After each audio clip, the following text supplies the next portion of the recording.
exposed to a lot of those same characters. Oh yeah. Well, which brings me to the question, because you mentioned this incident where he showed up with Abby Hoffman and Timothy Leary there, and he throws his gun down, and people right away assumed he was an agent. Now, that there's how much of that is covered, not just him being an agent, but that all the paranoia that went on with this crew. You can't blame them. All the marijuana, the smoke, it makes you paranoid, and all the surveillance and infiltration that did really go on. How much of the infiltration, the COINTELPRO, the agents do you cover in your book? Yeah, it's kind of a always present thing. It's not just, COINTELPRO and the CIA program Chaos. It's also at the time, there were constantly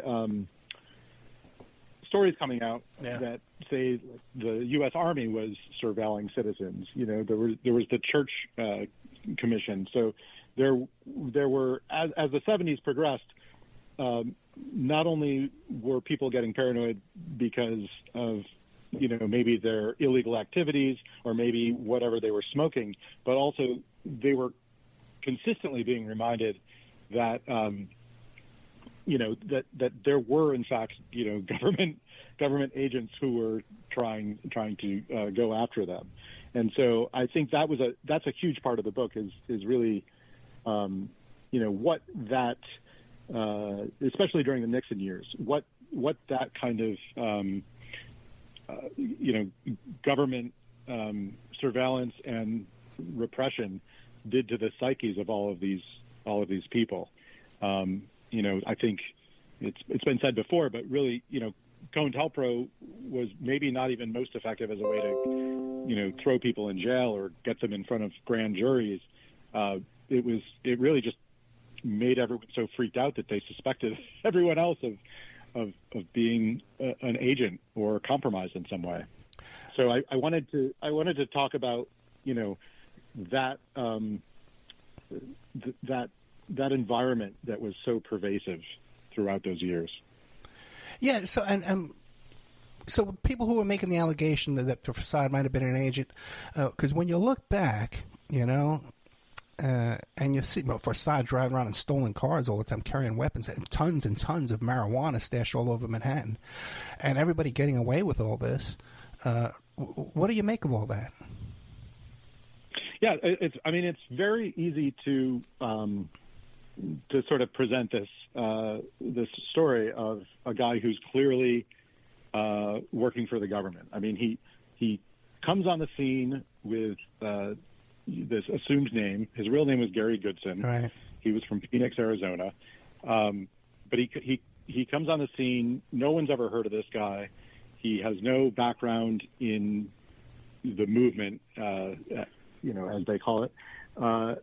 And he's suddenly brushing shoulders with the most influential people of the time, whether it's like John Sinclair of the White Panthers or Abby Hoffman and Jerry Rubin.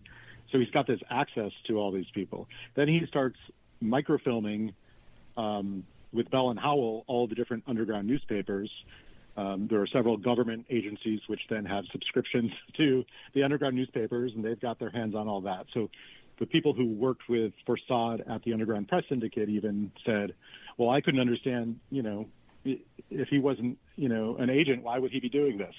Even as they were working for him.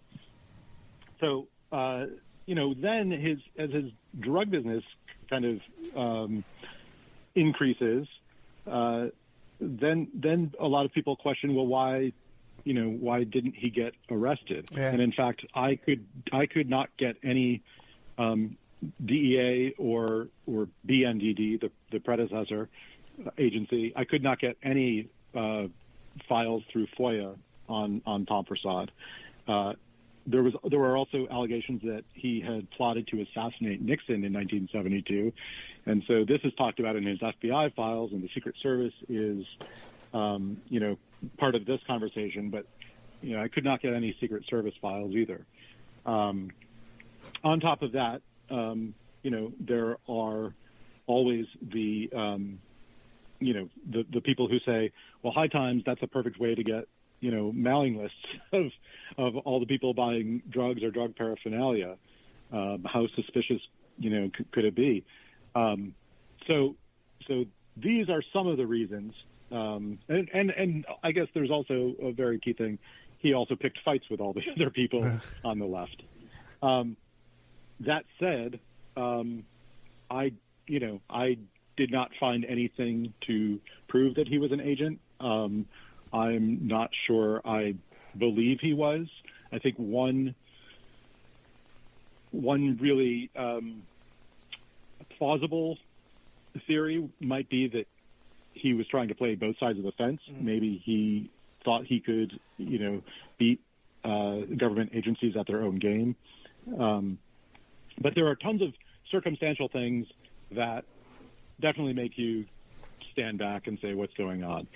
The day that he first contacted the already existing Underground Press Syndicate, he didn't found the Underground Press Syndicate. He just sort of took it over. The day that he contacted UPS was August 15th, 1967, which happens to be the same day that the CIA's Operation Chaos program began. Really? So I would come across things like that, and I would start wondering, is my phone tapped? Like, how much should I trust the people I'm talking to? You start to see how easily you can get paranoid around this stuff. Yeah, once you start questioning, is my phone tapped? It probably is. Probably already is. That's how to stay safe. How many times was this guy arrested? How many arrests did Tom Forçade have in his lifetime? That I know of, I would say maybe 4. Oh, really? Okay. Okay. But these were situations. One of them was possession of LSD in 1969 in Phoenix. That was thrown out. Another was later in 1969 for desecration of an American flag. He wore a flag as a hat band at a press convention. He was bailed out the same day.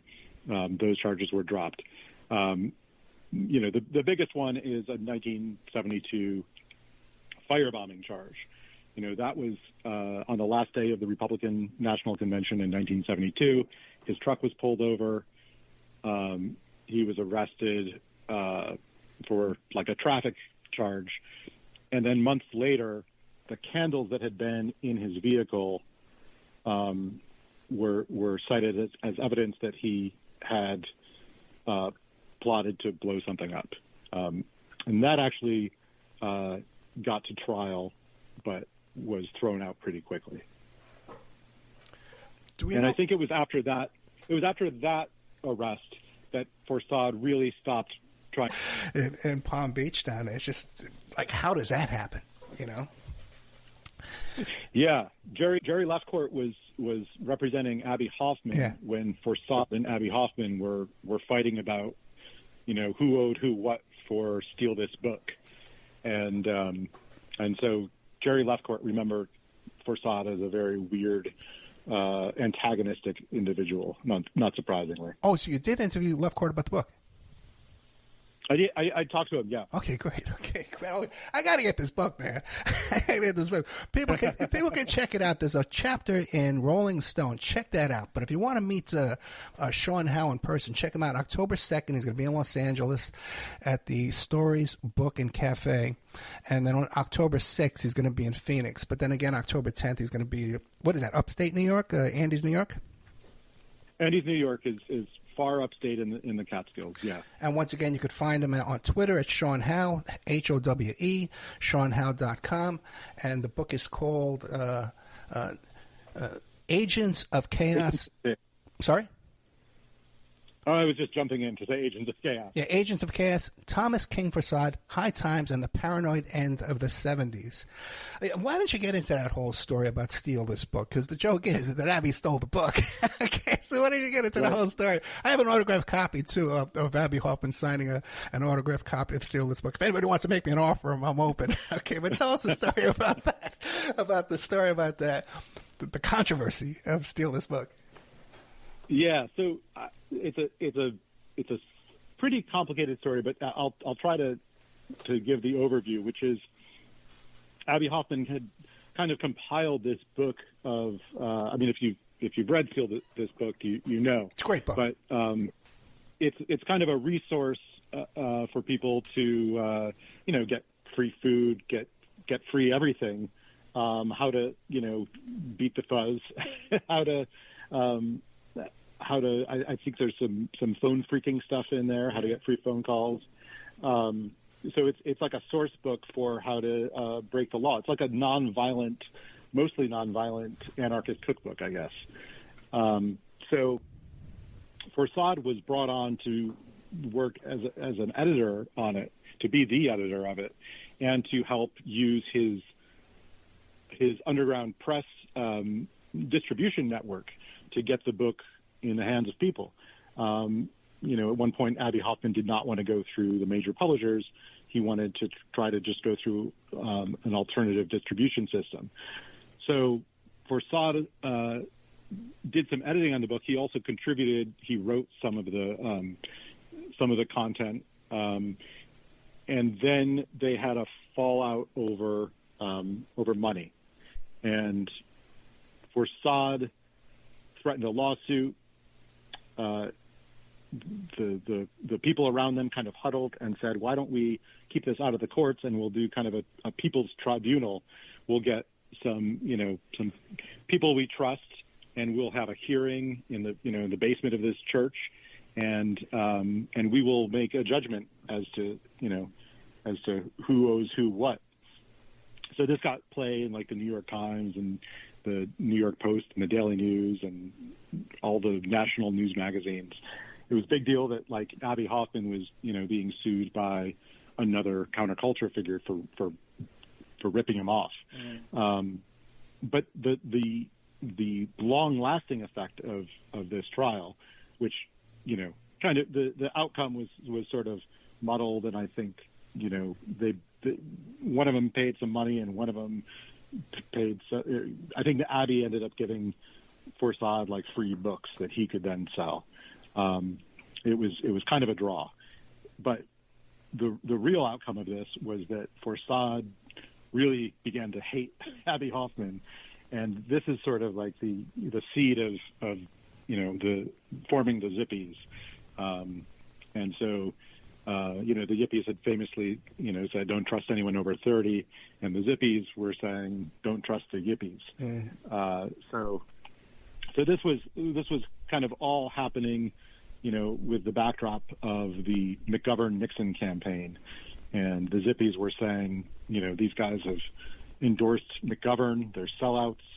And the Zippies began doing all of these crazy demonstrations and stunts when they were in Miami. They had for instance, a Wheelchairs for Wallace event where they were, pushing a dummy of George Wallace on a wheelchair and then dumping him into the ocean.